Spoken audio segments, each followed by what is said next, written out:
Hello students, today I am going to read the lesson A Thief's Story from the book Footprints Without Feet.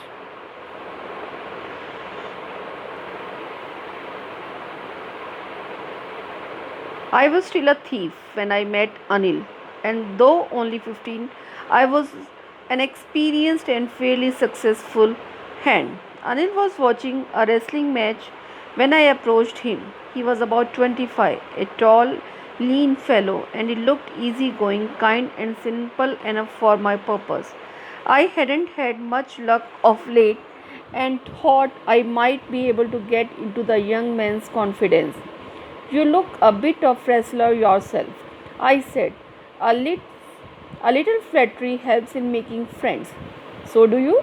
He replied, which put me off for a moment because at that time I was rather thin. Well, I said modestly, I do wrestle a bit. What's your name? Hari Singh? I lied. I took a new name every month that kept me ahead of the police and my former employers.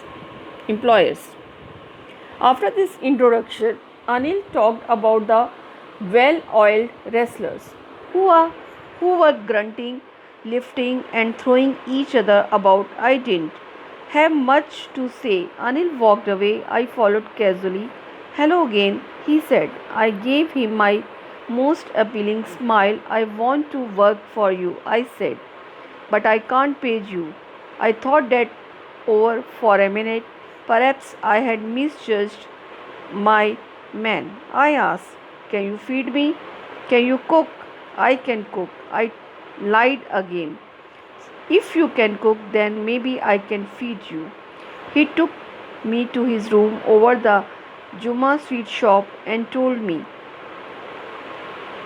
Jamna sweet shop and told me I could sleep on the balcony, but the meal I cooked that night must have been terrible because Anil gave it to a stray dog and told me to be off. But I just hung around, smiling in my most appealing way, and he couldn't help laughing. Later, he patted me on the head and said, never mind, he'd teach me to cook. He also taught me to write my name and said he would soon teach me to write whole sentences and to add numbers. I was grateful. I knew that once I could write like an educated man, there would be no limit to what I could achieve. It was quite pleasant working for Anil. I made the tea in the morning and then would take my time buying the day's supplies, usually making a profit of about a rupee a day. I think he knew I made a little money this way, but he didn't seem to mind. Anil made money by fits and starts. He would borrow 1 week, lend the next. He kept worrying about his next check, but as soon as it arrived, he would go out and celebrate. It seems he wrote for magazines, a queer way to make a living.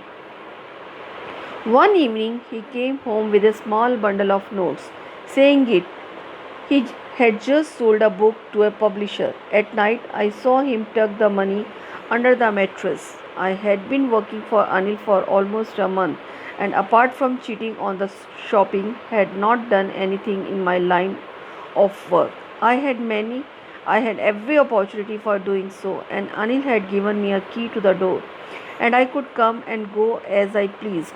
He was the most trusting person I had ever met, and that is why it was so difficult to rob him. It's easy to rob a greedy man because he can afford to be robbed, but it's difficult to rob a careless man. Sometimes he doesn't even notice he had been robbed, and that takes all the pleasure out of the work. Well, it's time I did some real work. I told myself I am out of practice, and if I don't take the money, he'll only waste it on his friends. After all, he doesn't even pay me. Anil was asleep. A beam of moonlight stepped over the balcony and fell on the bed. I sat up on the floor, considering the situation. If I took the money, I could catch the 10:30 express to Lucknow. Slipping out of the blanket, I crept up to the bed. Anil was sleeping peacefully. His face was clear and unlined. Even I had more marks on my face, though mine were mostly scars. My hand slid under the mattress searching for the notes. When I found them, I drew them out without a sound. Anil sighed in his sleep and turned on his side towards me. I was startled and quickly crawled out of the room. When I was on the road, I began to run. I had the notes at my waist, held there by the string of my pajamas. I slowed down to a walk and counted the notes. 600 rupees in 50s. I could live like an oil rich Arab for a week or two. When I reached the station, I did not stop at the ticket office. I had never bought a ticket in my life but dashed straight to the platform. The Lucknow Express was just moving out. The train had still to pick up speed and I should have been able to jump into one of the carriages. But I hesitated. For some reason I can't explain, and I lost the chance to get away. When the train had gone, I found myself standing alone on the deserted platform. I had no idea where to spend the night.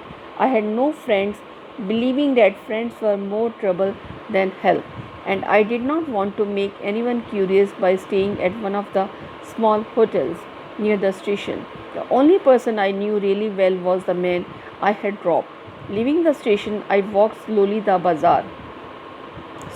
the bazaar. In my short career as a thief, I had made a study of men's faces. When they had lost their goals, the greedy man showed fear, the rich man showed anger, the poor man showed acceptance. But I knew that Anil's face, when he discovered the theft, would show only a touch of sadness, not for the loss of money, but for the loss of trust. I found myself in the maiden and sat down on a bench. That night was chilly. It was early November and a light drizzle added to my discomfort. Soon it was raining quite heavily. My shirt and pajamas stuck to my skin, and a cold wind blew the rain across my face. I went back to the bazaar and sat down in the shelter of the clock tower. The clock showed midnight. I felt for the notes. They were damp from the rain. Anil's money in the morning, he would probably have given me 2 or 3 rupees to go to the cinema. But now I had it all. I couldn't cook his meals, run to the bazaar, or learn to write whole sentences anymore. I have forgotten about them in the excitement of the theft. Whole sentences I knew could one day bring me more than a few hundred rupees. It was a simple matter to steal, and sometimes just as simple to be caught. But to be really big man, a clever and respected man, was something else. I should go back to Anil, I told myself, if only to learn and read and write. I hurried back to the room feeling very nervous, for it is much easier to steal something than to return it undetected. I opened the door quietly, then stood in the doorway. In clouded moonlight, Anil was still asleep. I crept to the head of the bed and my hand came up with the notes. I felt his breath on my hand. I remained still for a minute.